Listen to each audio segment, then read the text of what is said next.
So hello and welcome friends, आप लोग का बहुत बहुत स्वागत है हमारे YouTube channel RS fantasy zone में। सबसे पहले मैं आप लोगों को बहुत बहुत थैंक्स करना चाहूँ क्योंकि कल जो है हमारी फैमिली ने पूरे के पूरे 100 सब्सक्राइबर्स कंप्लीट कर लिए और इसी वजह से मैं आप लोगों को थैंक्स करना चाहूँगा। और जो ये जर्नी है यूट्यूब जर्नी की मैं बात कर रहा हूँ, तो ये स्टार्ट हुई है 12 जुलाई को और उसी के बाद मैंने कुछ दिन मैं बीमार रहा था, तो उसके बाद मैं ज़्यादा वीडियो शेयर नहीं कर पाया था। और एक्चुअली मैं कहूँ ना, तो मैं रेगुलर वीडियोज़ डाल रहा हूँ 30 जुलाई से, और 30 जुलाई से आज ज़्यादा दिन हुआ नहीं है और बहुत जल्द आप लोगों ने 100 सब्सक्राइबर्स कंप्लीट करवा दिया है। तो आप लोगों का बहुत बहुत थैंक्स और उम्मीद करता हूँ कि आप लोग अपना सपोर्ट इसी तरीके से बनाए रखोगे और हमारी जो ये फैमिली है ये बहुत ही जल्दी 1 के सब्सक्राइबर्स पार कर लेगी। तो आप लोग अपना प्यार इसी तरीके से बनाए रखिए और मुझे पूरा भरोसा है कि आप लोग आने वाले 3 या 4 महीनों में ही 1 के सब्सक्राइबर्स कंप्लीट करवा दोगे। और जैसे ही हमारा 1 के सब्सक्राइबर कंप्लीट होगा ना, तो मैं आप लोगों से वादा करता हूँ कि मैं आप लोगों के लिए एक गिव अवे ज़रूर लेके आऊँगा। अब वो मैं कॉन्टेस्ट के थ्रू लेके आऊँ या फिर मैं कमेंट के थ्रू लेके आऊँ, वो मैं आप लोगों को उसी वक्त बता दूंगा, मगर फिर भी ये मेरा वादा है कि मैं आप लोगों के लिए एक गिव अवे ज़रूर लेके आऊँगा। तो इस वजह से आप लोग अपना प्यार बनाए रखिए और हमारे चैनल का जो लिंक है वो शेयर करते रहिए और हमारे चैनल का जो 1 के सब्सक्राइबर जल्द से जल्द कंप्लीट करवा दीजिए। फ्रेंड्स, इस वीडियो में मैं जिम्बाब्वे और आयरलैंड के बीच खेले जाने वाले पहले T20 मुकाबले के बारे में बात करने वाला हूं। अब ये जो है पहला T20 मुकाबला है और दोनों ही टीमें जो है मुझे काफ़ी ज़्यादा बेहतर लग रही हैं, तो एक टक्कर का मुकाबला तो आप लोगों को देखने को जरूर मिलेगा।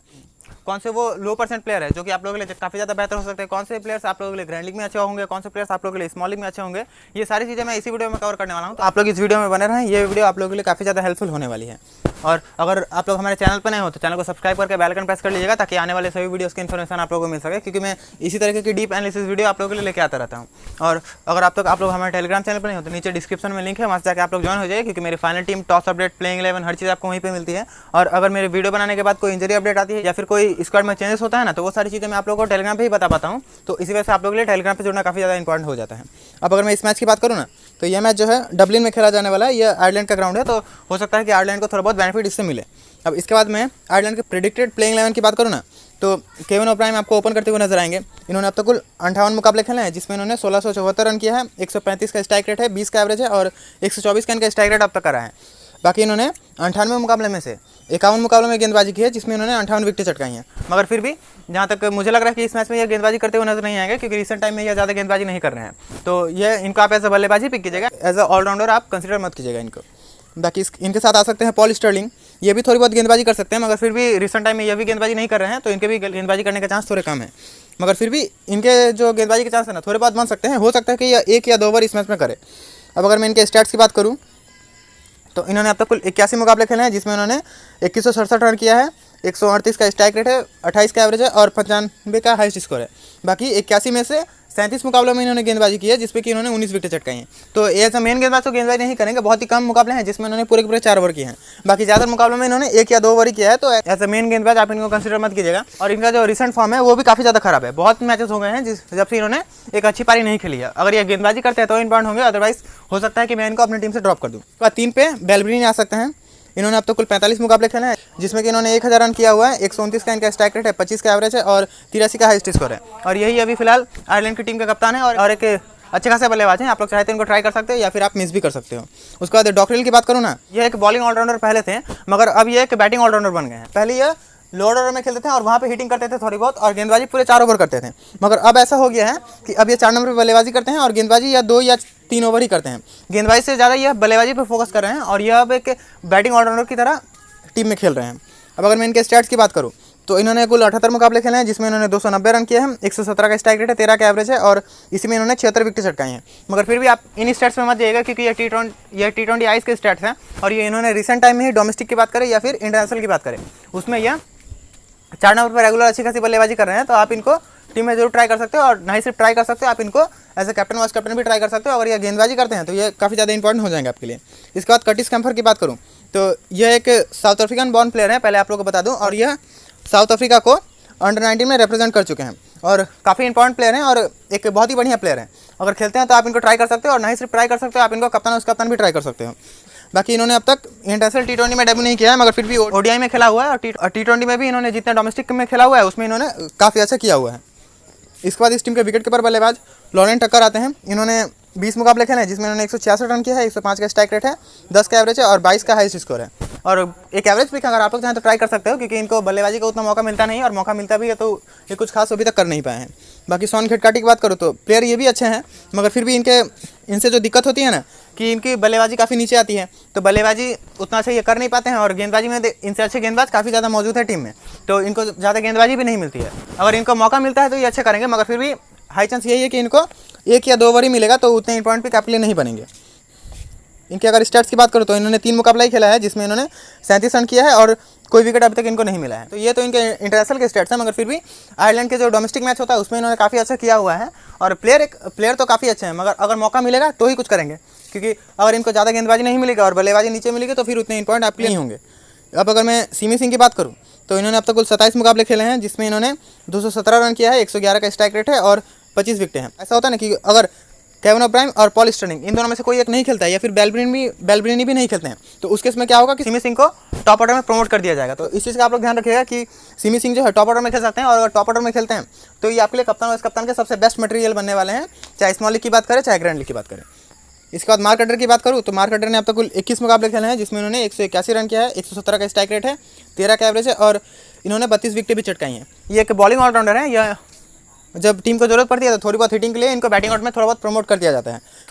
और बल्लेबाजी से आप इनसे ज़्यादा उम्मीद मत रखिएगा, मगर फिर भी अगर बल्लेबाजी मिलती है तो 20 रन के आसपास को स्कोर आपको करके दे सकते हैं। और एक चीज़ जो इनके लिए इंपॉर्टेंट है कि यह डेथ में कम से कम 1 या 2 ओवर करने वाले हैं, और डेथ में अगर ये गेंदबाजी करते हैं तो ये 1 या 2 विकेट निकाल लेंगे, और एक विकेट टेकर हैं, तो आप लोग चाहें तो इनको ट्राई कर सकते हैं।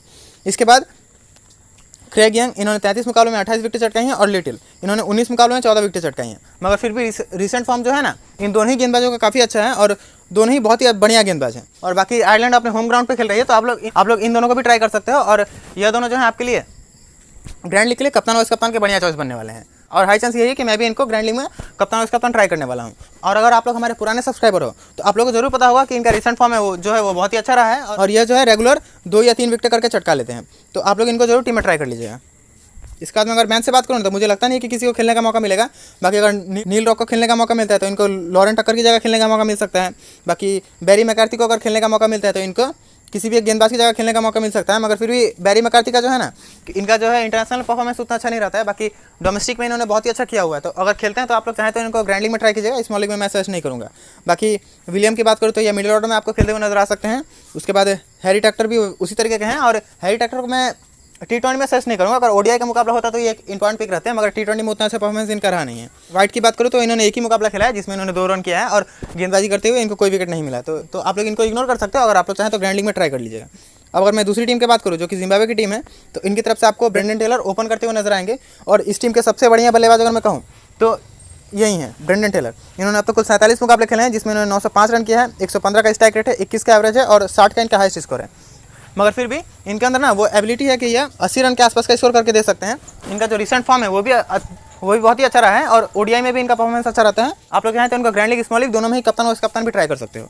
इसके बाद रेगिस की बात करो तो इनका भी रिसेंट फॉर्म काफ़ी अच्छा रहा है, डोमेस्टिक में भी इन्होंने बहुत ही अच्छा किया है, और इंटरनेशनल में भी इन्होंने बहुत ही अच्छा किया हुआ है। अगर इनके स्टैट्स की बात करो तो इन्होंने 18 मुकाबलों में 285 रन किया है, 16 का इनका एवरेज है। मगर फिर भी आप लोग एवरेज पे मत जाइए, क्योंकि यह जो इसमें जो है पहले का भी मैच इंक्लूड है, मगर फिर रिसेंट फॉर्म इनका अच्छा रहा है, और ये रेगुलर कम से कम 30 या 40 रन का स्कोर करते रहते हैं। तो आप लोग इनको टीम में जरूर रखिएगा। बाकी आप लोग चाहें तो ग्रैंड लीग में इनको कप्तान उसका ट्राई कर लीजिएगा। इसके बाद क्रेग इवन की बात करूँ तो ये भी एक बड़े प्लेयर हैं जिम्बाब्वे की तरफ से, और इन्हीं प्लेयर्स के आने की वजह से जिम्बाब्वे जो है अब थोड़ा बहुत स्ट्रॉन्ग दिख रहा है। इनके अगर मैं स्टैट्स की बात करूँ तो इन्होंने 27 मुकाबले में 546 रन किया है, 21 का इनका एवरेज है, और 68 का हाईएस्ट स्कोर है। तो आप लोग चाहें तो इनको ट्राई कर लीजिएगा। बाकी आप लोग चाहें तो ग्रैंड लीग में इनको वाइस कप्तान तक ट्राई कर सकते हो। कप्तान मैं सजेस्ट नहीं करूँगा, क्योंकि मुझे नहीं लगता कि इनके अंदर उतनी ज़्यादा एबिलिटी है कि यह एज अ कैप्टन काम करे आपके लिए। उसके बाद सीन विलियम्स की बात करूँ तो ये भी आपके लिए कप्तान वाइस कप्तान के बहुत ही बढ़िया चॉइस बनने वाले हैं, क्योंकि जिम्बाब्वे के बेस्ट पिक में कहूँ ना तो सबसे बढ़िया ऑलराउंडर यही है जिम्बाब्वे की तरफ से, क्योंकि ये आपको 4 ओवर पूरे के पूरे करते हुए नजर आ सकते हैं, और उसके साथ आपको 4 नंबर पर बल्लेबाजी करते हुए नजर आएंगे, और बल्लेबाजी काफ़ी अच्छे हैं, गेंदबाजी काफ़ी अच्छे हैं। तो आप लोग चाहें तो उनका कप्तान ट्राई कर लीजिएगा। इनके अगर मैं स्टैट्स की बात करूँ तो इन्होंने 47 मुकाबले खेले हैं, जिसमें इन्होंने 945 रन किया है, 22 का इनका एवरेज है, और 47 में से 44 मुकाबले में इन्होंने गेंदबाजी की है, जिसमें इन्होंने 32 विकेट चटकाई हैं। तो इस मैच में भी आपको कम से कम ये 2 या 3 ओवर तो करते आपको नजर आएंगे ही, और बाकी इन्होंने अगर अच्छी गेंदबाजी की तो पूरे के पूरे 4 ओवर करने वाले हैं। इसके बाद सिकंदर रजा की बात करूँ तो इन्होंने 42 मुकाबले खेले हैं, जिसमें इन्होंने 524 रन किया है, 13 का इनका एवरेज है, और 42 में से 32 मुकाबलों में इन्होंने गेंदबाजी की है, जिसमें कि इन्होंने 13 विकेट चटकाई हैं। अगर जिम्बाब्वे का जो प्लेइंग 11 है इसी तरह का आता है ना, तो जहाँ तक मुझे लग रहा है कि सिकंदर रजा को 1 या 2 ओवर करने को ही मिलेगा, क्योंकि गेंदबाज काफ़ी ज़्यादा है। अगर किसी एक गेंदबाज को रेस्ट मिलता है तो उस केस में इनको गेंदबाजी ज़्यादा मिल सकती है, अदरवाइज ये ज़्यादा गेंदबाजी नहीं करने वाले हैं। इसके बाद अगर मैं वेस्ले की बात करूँ तो ऐसा भी हो सकता है कि वेस्ले को टॉप ऑर्डर में खिलाया जाए, तो उस केस में क्या होगा कि रेगिस को 3 पे जाना पड़ेगा और बाकी सारे बल्लेबाजों का जो बैटिंग ऑर्डर है वो थोड़ा बहुत नीचे हो जाएगा। मदवीरे ने कुछ मैचेस में ओपन भी किया है और कुछ मैचेस में ये काफ़ी ज़्यादा लोअर ऑर्डर में भी खेले हैं। जो फाइनल बैटिंग ऑर्डर होगा वो मैं आप लोगों को दे दूंगा, क्योंकि जिम्बाब्वे का जो लाइनअप है ना वो बिल्कुल राइट बैटिंग ऑर्डर के साथ आता है वो 100% एक्यूरेट होता है। और ये चीज़ जो है वो जिम्बाब्वे की बहुत ही अच्छी लगती है मुझे, क्योंकि इससे हमें काफ़ी ज़्यादा बेनिफिट मिलता है। बाकी जो भी होगा मैं आप लोगों को टॉस के बाद टेलीग्राम पे दे दूंगा, तो नीचे डिस्क्रिप्शन में लिंक है, वहाँ से जाकर आप लोग ज्वाइन हो जाइए। बाकी अगर मैं इनके स्टैट्स की बात करूँ तो इन्होंने 13 मुकाबलों में 355 रन किया है, 125 का स्ट्राइक रेट है, 29 का एवरेज है और 73 का इनका हाईएस्ट स्कोर है। ये जो 73 का हाईएस्ट स्कोर है ये ओपन करते हुआ है, तो आप लोग इस पर मत जाइएगा। बाकी इन्होंने 13 मुकाबलों में से 8 मुकाबलों में गेंदबाजी की है, जिसमें इन्होंने 3 विकेट चटकाई हैं। तो गेंदबाजी भी अगर ये पार्ट टाइम ही करने वाले हैं, अगर नीचे खेलते हैं ना तो उतने इंपॉर्टेंट नहीं होंगे, और अगर टॉप ऑर्डर में खेलते हैं तो आप लोग चाहें तो इनको कप्तान उस कप्तान भी ट्राई कर लीजिएगा। इसके बाद रियान बर्ल आते हैं। रियान बर्ल और जोंगवे, इन दोनों का जो बैटिंग ऑर्डर है थोड़ा बहुत ऊपर हो सकता है, क्योंकि इनको बल्लेबाजी अच्छी खासी आती है, मगर फिर भी रिसेंट टाइम में यह ऐसे गेंदबाजी खेल रहे हैं और काफ़ी ज़्यादा नीचे बल्लेबाजी करते हैं, तो इस वजह से मैंने इनको इतना नीचे दिखाया हुआ है। रियान बर्ल ने अब तक कुल 28 मुकाबले खेले हैं, जिसमें उन्होंने 462 रन किया है, 27 का एवरेज है और इन्होंने 15 विकेट भी चटकाई हैं। तो एक अच्छे खासे पिक हैं, अगर आप लोग चाहें तो इनको ट्राई कर सकते हो। उसके बाद जोंगवे की बात करते हैं, इन्होंने 15 मुकाबले खेले हैं, जिसमें इन्होंने 124 रन किया है, 11 का एवरेज है और 21 विकेट चटकाई हैं। और विकेट लेने के मामले में जोंगवे आपके लिए ज़्यादा बेटर रहेंगे, क्योंकि यह डेथ में गेंदबाजी करते हैं और डेथ में यह अच्छी खासी गेंदबाजी करते हैं। जब इन्होंने स्टार्ट किया था ना तब ये हर मैच में 2 विकेट 3 विकेट करके लेते थे, मगर फिर भी रिसेंट टाइम में उतना अच्छा नहीं है, मगर फिर भी टैलेंट इनके अंदर है और हो सकता है कि यह 2 या 3 विकेट इस मैच में ले लें। इसके बाद अगर मैं बात करूँ तो मुजरबानी आते हैं। इन्होंने भी स्टार्ट बहुत ही बढ़िया किया था। जब इन्होंने स्टार्ट किया था तो इंडिया के खिलाफ भी ओडीआई में इन्होंने 3 विकेट 4 विकेट करके ले रहे थे, मगर फिर भी रिसेंट फॉर्म इनका उतना अच्छा नहीं है और हो सकता है कि इस मैच में अच्छे खासे पिक आप लेना बने। फिर भी अगर आप लोग स्मॉल लीग खेलते हैं तो इनको जरूर टीम में रखिएगा। एक बड़े प्लेयर बन चुके हैं आप और जिम्बाब्वे की तरफ से रेगुलर इंटरनेशनल में खेलते हैं। इन्होंने 18 मुकाबले खेले हैं, जिसमें इन्होंने 25 विकेट चटकाई हैं। उसका चतारा की बात करूँ तो इन्होंने 25 मुकाबलों में 30 विकेट चटकाई हैं और त्रिपानो ने 15 मुकाबलों में 12 विकेट चटकाई हैं। तो इस टीम की तरफ से ना मुझे गेंदबाज काफ़ी ज़्यादा दिख रहे हैं, तो हो सकता है कि किसी एक गेंदबाज की जगह पे किसी बल्लेबाज को खिलाया जाए, मगर फिर भी मुझे बल्लेबाजी में कोई अच्छा ऑप्शन नहीं दिख रहा है, उसी वजह से मैंने किसी को ऊपर दिखाया नहीं हुआ है। बाकी मैच अगर खेलते हैं तो आपको मिडिल ऑर्डर में खेलते हुए नजर आ सकते हैं, और गेंदबाजी का तो चांस कम ही है, क्योंकि रिसेंट टाइम में ये गेंदबाजी नहीं की है। जिम्बाब्वे के पास काफ़ी ज़्यादा गेंदबाज है, तो उसी वजह से लगता नहीं है कि यह गेंदबाजी करने वाले हैं। बाकी इन्होंने 3 मुकाबले खेले हैं, जिसमें उन्होंने 84 रन किया है, 28 का एवरेज है और 3 में से 1 मुकाबले में इन्होंने गेंदबाजी की है, जिसमें कि इनको विकेट भी नहीं मिला है। इसके बाद सुंबा की बात करूँ तो इन्होंने 4 मुकाबले खेले हैं, जिसमें इन्होंने 19 रन किया है और 1 मैच में गेंदबाजी करते हुए 1 विकेट निकाला है। इसके बाद नगरवा की बात करूँ तो इनको हो सकता है खेलने का चांस मिले, किसी एक गेंदबाज की जगह इनको खेलने का चांस मिल सकता है, और अगर ये खेलते हैं तो ये भी एक इंपॉर्टेंट पिक रहेंगे आपके लिए। इन्होंने 10 मुकाबले खेले हैं, जिसमें इन्होंने 10 विकेट चटकाई हैं। इसके बाद मूसा कंडा की बात करूँ तो ये भी एक ओपनर है, मगर फिर भी ओपनर का जो स्पॉट है मुझे फिक्स दिख रहा है ऊपर में, जो रेगिस और टेलर या फिर तीसरा जो ऑप्शन है वो मदावीरे का बनता है, क्योंकि बाकी सारे जो प्लेयर्स हैं ना इनका जो स्टैट्स है कुछ खास नहीं है और इनको मौके भी मिले हैं, मगर फिर भी यह कुछ खास नहीं कर पाए। तो अगर खेलते भी हैं तो आप लोग इग्नोर कर सकते हो। बाकी मूसा कंडा की बात करें तो इन्होंने 12 मुकाबलों में 197 रन किया है, 16 का एवरेज है और 43 का हाईएस्ट स्कोर है। बाकी मरुमानी जो है ये मिडिल ऑर्डर में खेल सकते हैं और इन्होंने अब तक कुछ खास उतना किया नहीं है। इन्होंने 6 मुकाबले खेले हैं, जिसमें इन्होंने 85 रन किया है। बाकी तिनासी की बात करूँ तो ये भी एक ओपनर है और अगर खेलते हैं तो आपको टॉप ऑर्डर में बल्लेबाजी करते हुए नजर आ सकते हैं। स्टैट्स हैं वो इन्होंने 7 मुकाबले खेले हैं, जिसमें इन्होंने 146 रन किया है, 20 का एवरेज है और 44 का हाईएस्ट स्कोर है। बाकी मूसा कंडा को भी हो सकता है कि किसी एक गेंदबाज की जगह खेलने का मौका मिले। इन्होंने 20 मुकाबले में 18 विकेट चटकाई हैं। अगर मैं टीम की बात करूँ तो टीम की बात करने से पहले आप लोगों को बता दूं कि ये मेरी सिर्फ और सिर्फ एक डेमो टीम है। फाइनल टीम जो आप लोगों को टेलीग्राम पे मिलेगी, तो नीचे डिस्क्रिप्शन में लिंक है, आप लोग वहाँ से जाकर ज्वाइन हो सकते हो। बाकी अगर अब तक आप लोग को ये वीडियो पसंद आ रहा होगा तो इस वीडियो को एक लाइक भी कर दीजिएगा, चैनल को सब्सक्राइब करके बेल आइकन प्रेस करके ऑल पे सेलेक्ट कर लीजिएगा। अब अगर मैं टीम की बात करूँ तो विकेट कीपर में मैंने 2 विकेट कीपर टेलर और रेगिस को लिया हुआ है। बाकी अगर टक्कर खेलते हैं तो आप लोग इनको ग्रैंड में ट्राई करें तो ही बेटर हो, क्योंकि काफ़ी ज़्यादा नीचे बल्लेबाजी करते हैं और उतना अच्छा परफॉर्मेंस इनका अब तक का रहा नहीं है।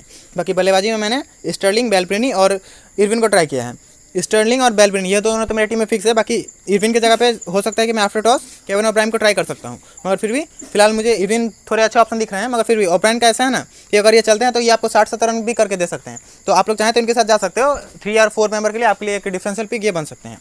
इसके बाद अगर मैं ऑलराउंडर में बात करूँ तो मैंने फिलहाल सीन विलियम्स और कैम्फर के लिया हुआ है। ऑप्शंस आपके पास बहुत सारे हैं। रजा आपके पास अच्छे ऑप्शन है, रियान बल अच्छे हैं, सिमी सिंह अच्छे ऑप्शन है, डॉकरेल भी अच्छे ऑप्शन है और मदावीरे भी अच्छे ऑप्शन है। बाकी सोन अगर खेलते हैं तो ये भी अच्छे ऑप्शन है। तो अगर आप लोग ग्रैंडिंग में ज़्यादा कॉम्बिनेशन बनाते हो ना तो इन सबका बारी बारी रोटेट कर लीजिएगा। बाकी अगर टॉप पिक्स की बात करूँ तो टॉप जो मुझे दिख रहे हैं सीन विलियम्स तो टॉप पे हैं। उसके बाद अगर आप लोग चाहें तो कैम्फर के साथ जा सकते हो। अगर कैम्फर ज़्यादा गेंदबाजी नहीं करेंगे ऐसा मुझे टॉस से पहले लगता है, या फिर मुझे ऐसा दिखता है कि ये उतने गेंदबाजी नहीं कर सकते हैं, तो हो सकता है कि मैं आफ्टर टॉस इनको टीम से ड्रॉप कर दूँ। इनकी जगह पे मैं सिमी सिंह या फिर डॉकरेल, इन दोनों में से किसी एक के साथ जा सकता हूँ। मगर फिर मैंने फिलहाल इनको पिक किया हुआ है टीम में। मुझे जहाँ तक लगता है कि ये एक अच्छी खासी पारी इस मैच में खेल सकते हैं। अगर आप लोग चाहें तो सिमी सिंह के साथ जा सकते हो, क्योंकि इनका परसेंटेज भी काफ़ी हाई है। इसके बाद अगर मैं गेंदबाजी में बात करूँ तो मैंने फिलहाल के लिए क्रेग यंग, मार्क अडेर, मुजरबानी और यहाँ से लिटिल को लिया हुआ है। आफ्टर टॉस ये चीज़ पॉसिबल है कि मैं यहाँ पे जोंगवे को टीम में ट्राई करूँ, क्योंकि ये भी काफ़ी अच्छे गेंदबाज हैं और जब विकेट लेते हैं तो 2-3 ले सकते हैं, और ट्रिपानो भी अच्छे गेंदबाज हैं। तो आप लोग चाहें ना तो अगर ज़्यादा ग्रैंड लीग की कॉम्बिनेशन बनाते हो तो इन सबको आप बारी बारी रोटेट कर सकते हो। अब अगर मैं कप्तान वाइस कप्तान की बात करूँ तो अभी आप लोग देखिए कि 37% लोगों ने पॉल स्टर्लिंग को कप्तान किया हुआ है, मगर इतना तो श्योर है कि मैं साथ नहीं जाऊँगा। बाकी इनसे अच्छा ऑप्शन जो है मुझे सीन विलियम्स का लग रहा है, तो आप लोग चाहें तो सीन विलियम्स के साथ जा सकते हैं, या फिर अगर आप लोग चाहें तो सेफ्टी के लिए पॉल स्टर्लिंग को भी पिक कर सकते हो। बाकी और ऑप्शंस की अगर मैं बात करूँ तो ग्रैंड लीग में आप लोग ब्रेंडन टेलर, रेगिस, कैम्फर या फिर यहाँ से यंग या लिटिल, इन सबको ट्राई कर सकते हो। और अडेर को अगर आप बहुत ज़्यादा ग्रैंड लीग के कॉम्बिनेशन बनाते हो तो एक टीम में ट्राई कर लीजिएगा, और बाकी आप लोग लिटिल को ट्राई कर सकते हो। तो इस वीडियो में इतना ही। वीडियो आप लोग कैसा लगा ये मुझे कमेंट करके जरूर बताइएगा, और इस वीडियो को लाइक करें, चैनल को सब्सक्राइब करें और बेल आइकन प्रेस कर लीजिएगा। मिलते हैं अगले वीडियो में। Thank you.